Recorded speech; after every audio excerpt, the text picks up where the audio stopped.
Hello everyone, welcome to my YouTube channel from প্রাপ্তরায় media. তো আমারে already আপনারা চিনেই ফেলছেন। তো আমি বলছিলাম আমাদের দোকানটা দেখাবো। তো এই হচ্ছে আমাদের দোকান। দোকানের স্পেসটা অনেক বড়। হ্যাঁ, অনেক বড় স্পেস। আপনাকে তো যদি দেখাই, এইদিকে এত, এইদিকেও এত, এইদিকে। তো এটা মেইন বাজারের পর এত বড় একটা আহ, প্রতিষ্ঠান রয়েছে।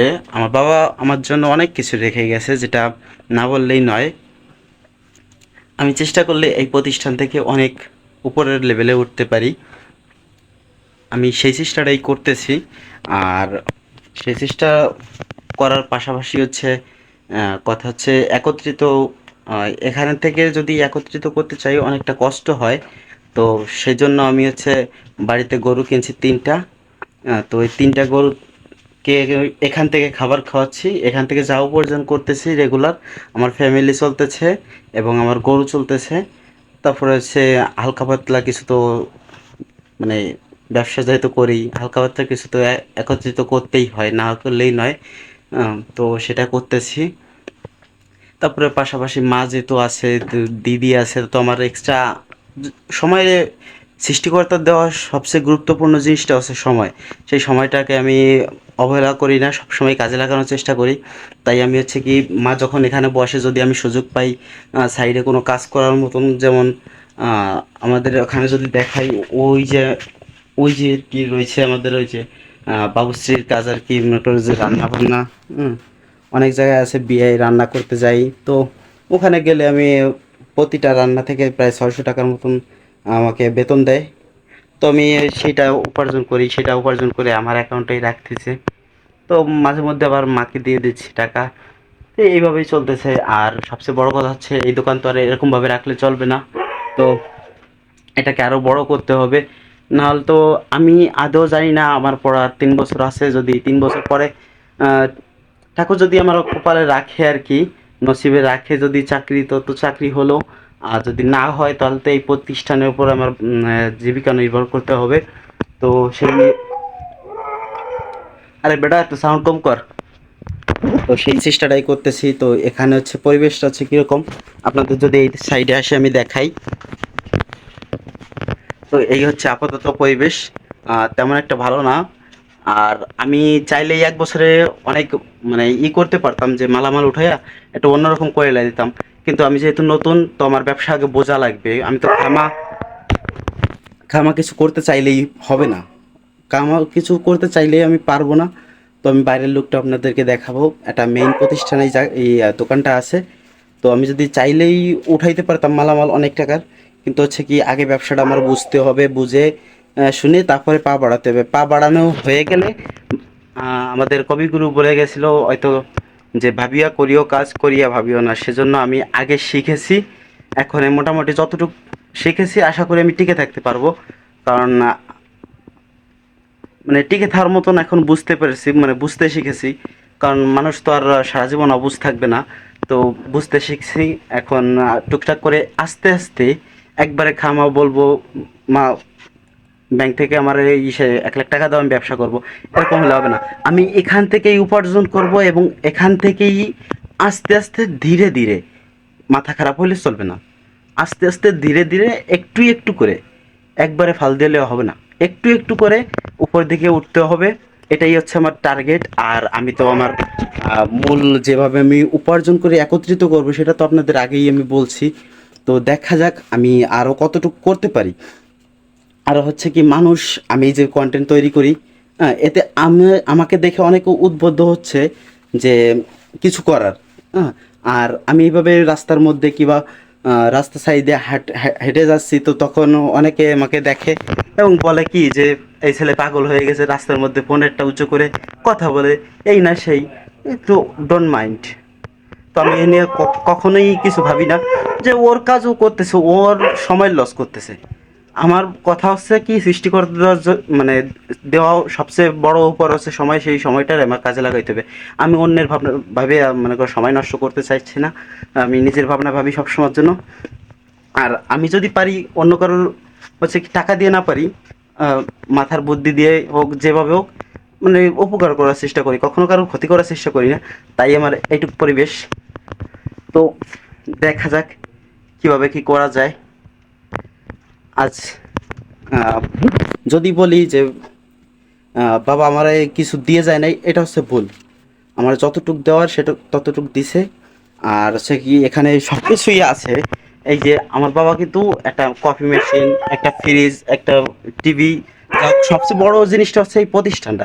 যদি আমি এখন এই প্রতিষ্ঠানটা নিতে যেতাম, তাহলে আমার মিনিমাম হলেও আমার 3 লক্ষ টাকা 2 লক্ষ টাকা অ্যাডভান্স দেওয়া লাগতো। যে পজিশন, যত বড় পজিশন এসে 2 লক্ষ টাকা আমার অ্যাডভান্সই দেওয়া লাগতো। তারপরে আমার মালামাল দিয়ে হচ্ছে আমার আরও 3 লাখ টাকা, মোটামুটি 5 লাখ টাকা আমার একত্রিত এক জায়গা করে তারপরে হচ্ছে ব্যবসা নামতে হতো। তো সেইটা আমার এখন করা লাগতেছে না, অ্যাডভান্সটা দেওয়া লাগতেছে না, কিংবা যা দেওয়ার তা আগেই দিয়ে দিছে। তো এখন সোজাসুজি আসলাম, দোকানে বসলাম, কিছু মালামাল নিয়ে কেনাবেচা শুরু করলাম। এরকমই একটা পরিবেশে আমার রেখে গেছে। তো তার যাওয়া তো সে চলে গেছে, এখন বলে লাভ নেই। তো যতটুকু রাখছে এইটুকু আমি খুশি, সন্তুষ্ট। কিন্তু এইটুকে মানে যা রেখে গেছে এইটুকুরে ধ্বংস না করে আমি আরেকটু বাড়ানোর চেষ্টা করি, যাতে আমার উত্তরাধিকারী যারা আছে তারাও মানে কিছু পায়। আর আমার মানে আমি যেরকম বলতেছি, আমার বাবার প্রশংসা করতেছি, তারা যেন আমার প্রশংসাটা করতে পারে, এইটুকু আমি চেষ্টা করতেছি। তো আপনাদের দোয়া ও আশীর্বাদ কামনা করছি, যাতে আমি আরেকটু ভালো প্রতিষ্ঠানে যেতে পারি। আর সবচেয়ে বড় কথা হচ্ছে, আমি আজকে হিসাব করলাম যে আমি গত 1 বছরে কত টাকা উপার্জন করতে পারছি এই দোকান থেকে, আর কতটা আমি একত্রিত করতে পারছি। তো হিসাব করে দেখলাম টুকিটাকি যতটুকু পারছি তাতে এনাফ। আর হচ্ছে যদি এইভাবে যদি আরেকটু বেশি করা যায়, সিস্টেমটা হচ্ছে কি, এটা হচ্ছে খুচরো টাকার কেনা বেচা। যদি আমি আলাম করতে চাই, একত্রিত করতে চাই, সেক্ষেত্রে আমার এখান থেকে কিছু মানে পার ডে বের করতে হবে, বের করে এক জায়গায় রাখতে হবে। তো আমি চেষ্টা করছি অনেক সময় ব্যাংকে রাখার জন্য, কিন্তু ব্যর্থ হচ্ছে অনেক সময়। যে ব্যাংকে রাখলাম, হঠাৎ করে টাকার প্রয়োজন হলো, আমি ওইটাই তুলে ফেললাম, কিন্তু আমার ক্যাশ হচ্ছে না কিন্তু ওখানে। তো এই যেহেতু ক্যাশ হচ্ছে না, তো আমি তখন আর কি মাথায় একটা বুদ্ধি আসলো। আর আমি সবসময় ইউটিউবে একটু ঘাটাঘাটি করতাম, দেখতাম গরুর ভিডিও। অনেক সময় হচ্ছে কি গরুর কিছু একটা বকনা কিনলাম, বকনা কিনে ওটা বড় করলাম, ওটা আমার টাকা বাড়লো, ওখানে আমার বাড়লো। এখান থেকে অল্প কিছু দিয়ে ওখানে আরও বেশি বাড়লো, ঠিক আছে। তো সেই জন্য আমি 3টা বাড়িতে গরু আনছি। তো এখান থেকেই গরুর খাবার জোগাড় করি। আহ, ওদের পিছনে আর কি খরচ, ওদের পিছনে পার ডে হচ্ছে আমার এখান থেকে হয়তো 300 টাকা যায়, পার ডে 300 টাকা যায়, কিন্তু আমার ফলন দিচ্ছে কিন্তু 600 টাকার। 600 টাকারও উপরে আমাকে ফলন দিচ্ছে। আর সবচেয়ে বড় কথা হচ্ছে, ফলন ধরো যে নাই দিল, ফলন আমাকে দিল না, তারপরেও আমি হচ্ছে কি এখান থেকে টাকাটা ওখানে ইনভেস্ট হচ্ছে।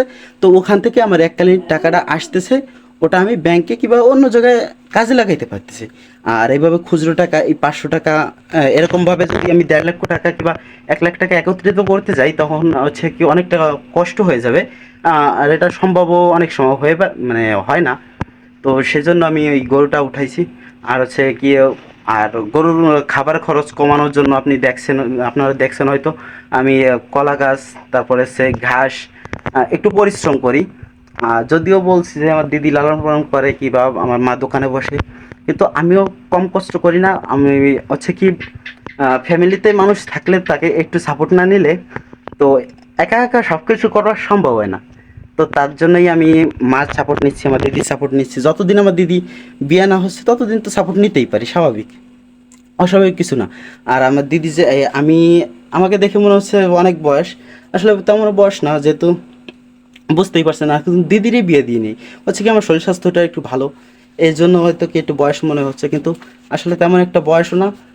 বয়সটা নাই বললাম তো। দিদির পূর্ণবয়স হয়ে গেছে, কিন্তু অনার্স সেকেন্ড ইয়ার পড়তেছে। তো তো পড়ালেখা অনার্সটা শেষ করুক, তারপর হচ্ছে বিয়ে দেওয়ার একটা চিন্তাধারা নিব। সেটা হচ্ছে আলাদা সাবজেক্ট, ওটা না বলি।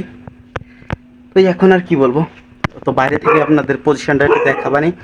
তো হয়তো কি দেখছেন, আমি এর আগে ফার্স্ট ভিডিওতে আমি একটা ছোট্ট ক্লিপ দিয়ে দিছিলাম ওই স্ক্রিনে আর কি।